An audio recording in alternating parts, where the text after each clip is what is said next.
Welcome to filmy sonnet. Bangla সিনেমার অন্যতম নায়ক হচ্ছেন সুপারস্টার দেব। প্রতি বছর দেবের অনেক ভালো ভালো সিনেমা আসে। বছরে 3টে সিনেমা তো আসেই। কোনো কারণবশত যদি 3টে সিনেমা নাও আসে তাহলে 2টো সিনেমা অবশ্যই রিলিজ হয়। তো ভিউয়ার্স, আজকের এই ভিডিওতে আমরা দেখব 2025 সালে দেবের কি কি সিনেমা আসতে চলেছে। তো চলুন শুরু করা যাক। নাম্বার 1, ধূমকেতু। দেবের আনরিলিজ সিনেমার এপিসোডটিতে আমরা বলেছিলাম যে ধূমকেতু সিনেমাটি রেডি হয়ে পড়ে আছে, তাও রিলিজ হচ্ছে না। 2015 সালে কৌশিক গাঙ্গুলির পরিচালনা এই সিনেমাতে অভিনয় করেছিলেন দেব ও শুভশ্রী। এটি দেব ও শুভশ্রীর লাস্ট সিনেমা ছিল। তারপর আর কোনো সিনেমা তারা একসাথে করেনি। সিনেমাটা রিলিজ নিয়ে বহুবার কথা উঠে কিন্তু রিলিজ হয় না। এবারে মনে হচ্ছে রিলিজ হবে, কারণ কিছুদিন আগে প্রডিউসার জানান যে এই সিনেমাটা 16ই মে আসতে চলেছে। যদিও বা এই ব্যাপারে দেব কিছু কনফার্ম করেননি। দেব বলেছেন যে সিনেমাটি আসবে, তবে কবে আসবে সেটা তিনিও জানেন। নাম্বার 2, রঘু ডাকাত। এই বছরের শুরুতেই অ্যানাউন্স করা হয় দেবের বহুল প্রতীক্ষিত রঘু ডাকাত। সিনেমাটি এই বছরই আসবে।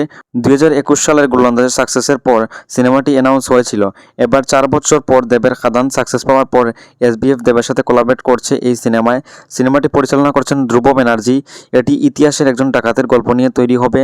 সিনেমাটির বাজেট অনেক বেশি এবং শোনা গিয়েছে এই বছরের সবথেকে বড় সিনেমা হতে চলেছে রঘু ডাকাত। সিনেমাটির শুটিং শুরু হয়ে গিয়েছে এবং বলা হয়েছে সবকিছু ঠিক থাকলে এই বছর দুর্গাপুজোতে সিনেমাটি রিলিজ পাবে। এই সিনেমায় আবারও দেবের সাথে জুটি বাঁধতে চলেছেন ইদিকা পাল। নাম্বার 3, প্রজাপতি 2। রিসেন্ট টাইমের সব থেকে বড় অ্যাক্টর ডিরেক্টর জুটি হলেন দেব ও অভিজিৎ সেন। এরা যতবার একসাথে এসেছে তখনই বড় কিছু ব্লাস্ট হয়েছে।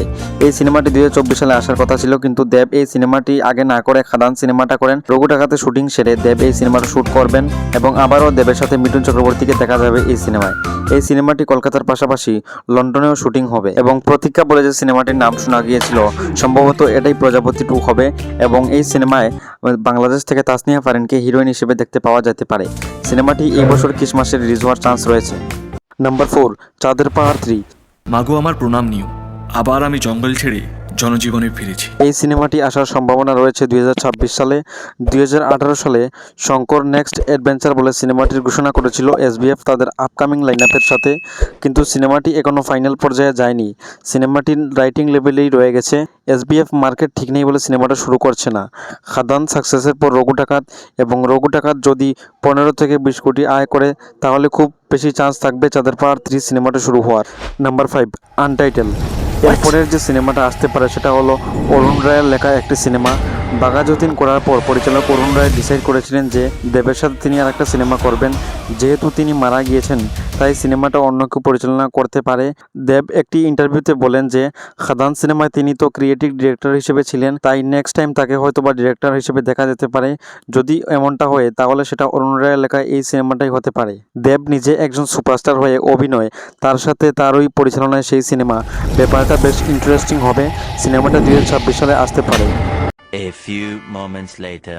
এগুলি হচ্ছে দেবের আপকামিং সিনেমা। সুপারস্টার দেব বিভিন্ন ইন্টারভিউ থেকে জানা গিয়েছে তার এই আপকামিং লাইনআপের কথা। এই 5টি সিনেমার মধ্যে রঘু ডাকাত ও প্রজাপতি 2 এই বছরই আসছে, এটা কনফার্ম।